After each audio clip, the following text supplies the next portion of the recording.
இந்த இடத்துல அவ்வளோ சீக்கிரமாக பர்மிஷன் இல்லாத விட மாட்டாங்க. ஆனால் எங்கள் 2 பேர்த்துக்கோசரம் பர்மிஷன் கொடுத்து போய் பார்த்துட்டு சீக்கிரமாக வான்னு அனுப்பிச்சி விட்டாங்க. ஏதோ ஆத்திரம் அவசரத்தில் வந்துட்டோம். இங்கே வந்து பார்த்தா கொஞ்சம் பதட்டமாக இருக்குது.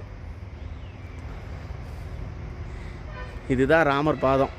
எங்கள் சேலம் மாவட்டத்தோட கொஞ்சம் சின்ன பெருமைன்னு சொல்ல முடியாது, பெருசாகவே கொஞ்சம் பெருமை தான். வீடியோ விட்டு ஓடுற நான்லாம் வரமாட்டேன் வீடியோவில். கம்முன்னு இருந்தீங்க வேறு அட்டுவிட மாட்டாங்க. என்ன அட்டுவலிங்கதெல்லாம் என்ன தப்பு? ஒரு கோயிலுக்கு வந்துக்கிறான்,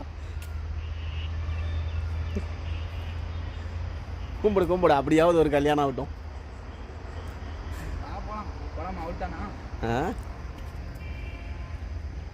சங்கரா நான் தான் பீச்சாண்டி ஆட்டக்காரன். சரி வா, எதா இருந்தாலும்